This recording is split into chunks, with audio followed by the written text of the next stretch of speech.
அனைவருக்கும் வணக்கம். இன்னைக்கு நம்ம தமிழ் வகுப்புல இன்னைக்கு ஒரு டாபிக் பார்க்க போறோம்.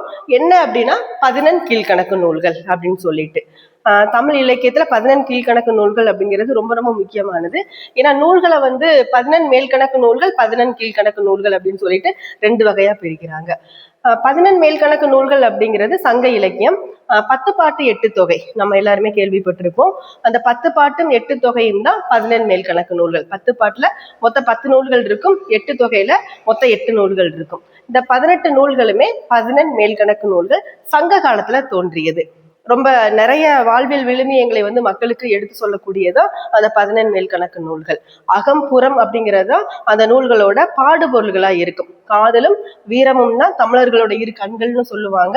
அதை தான் பாடுபொருளா வச்சு நிறைய பாட்டுகள் நிறைய புலவர்கள் இயற்றி இருப்பாங்க. அதுக்கப்புறம் பார்த்தோம் அப்படின்னா 11 கீழ்கணக்கு நூல்கள் சங்கம் மருவிய காலத்துல தோன்றியது. சங்க நூல்களுக்கு அப்புறமா தோன்றியதுதான் 11 கீழ்கணக்கு நூல்கள். இந்த பேரை வச்சு நமக்கு தெரியும் 11 அப்படிங்கிறது 18 நூல்.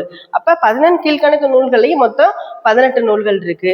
இது எல்லாமே அறம் சார்ந்தது, மக்களுக்கு அறக்கருத்துக்களை சொல்லக்கூடியதா தான் இருக்குது. இதுல மொத்தம் 18 நூல்கள்ல திருக்குறள், நாலடியார், இன்னா 40, இனியவை 40, கார் 40, களவழி 40 இது எல்லாமே முக்கியமான நூல்கள். திணைமொழி 50, திணைமாலை 150ன்னு சொல்லிட்டு நிறைய நூல்கள் இருக்குது.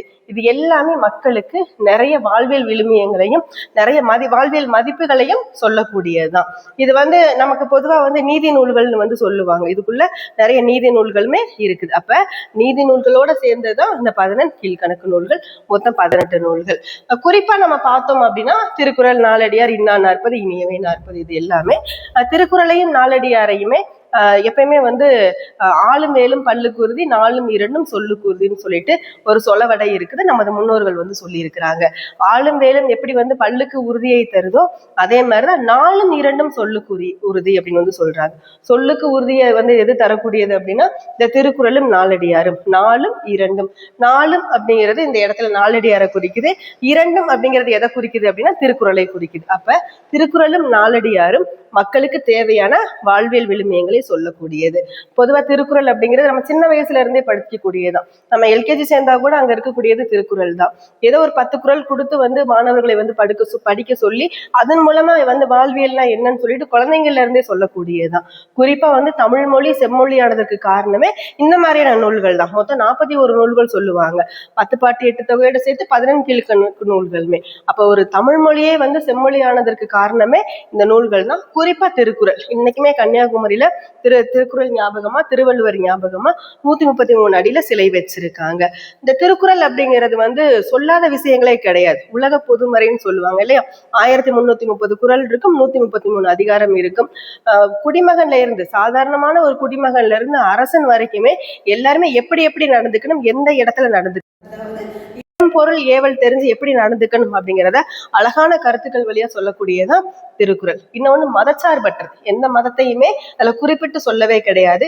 பிறப்புக்கும் எல்லா உயிருக்கும் அழகா சொல்லிட்டு போயிருக்கிறது திருவள்ளுவர். எப்பயுமே இந்த ஜாதி மத பேதம் அப்படிங்கிறது இன்னைக்கு நடைமுறையில மக்கள் நிறைய பேர் கடைபிடிச்சுக்கிட்டு இருக்காங்க.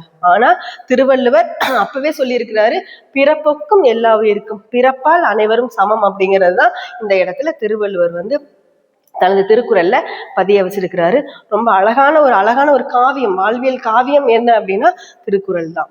அதே மாதிரி நாலடியார் நம்ம பார்த்தோம் அப்படின்னா திருக்குறள் போலவேதான் 3 பால்களா பிரிக்கப்பட்டிருக்கு. இதுவுமே அறம் சார்ந்து சொல்லக்கூடியதுதான். குறிப்பா கல்வி பத்தி நிறைய சொல்லியிருக்குது நாலடியார். ஒரு நண்பன் எப்படி இருக்கணும், எதையெல்லாம் நட்பா இல்லாதது, பெரியவர்களை ஏன் நமது துணையாக கொள்ளணும், அதுக்கப்புறம் கல்வினா என்ன அப்படின்னு சொல்லிட்டு நிறைய கருத்துக்களை இது நாலடியார் முன்மொழிஞ்சிருக்குது. இதை எழுதினது சமண முனிவர்கள், ஒரு குறிப்பிட்ட ஆசிரியர் கிடையாது.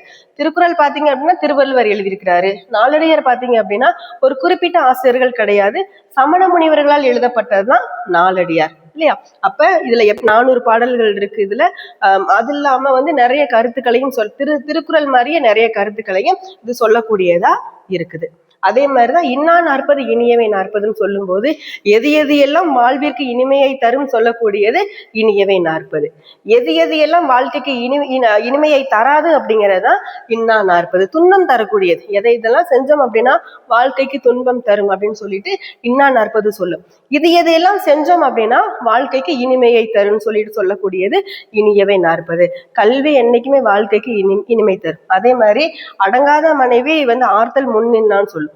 எப்பவுமே ஒரு மனைவி அப்படிங்கிறது ரொம்ப ஒரு குடும்பத்தை கட்டுக்கோப்பா நடத்தக்கூடியவளா இருக்கணும். அப்ப எது இனிமை எது இனிமை இல்லாதவைன்னு சொல்லக்கூடியதான் இன்னா நாற்பது இனியவை நாற்பது. இதே போலதான் கார் நாற்பது, களவழி நாற்பது, இது எல்லாமே நிறைய வாழ்வியல் மதிப்புகளை மக்களுக்கு எடுத்துரைப்பதாக இருக்குது. இது எல்லாமே வாழ்வுக்கு தேவையான நீதிகளை தன்னைக்குள்ள நிறைய புரிஞ்சு வச்சிருக்குது இந்த 18 நூல்களுமே. நன்றி, வணக்கம்.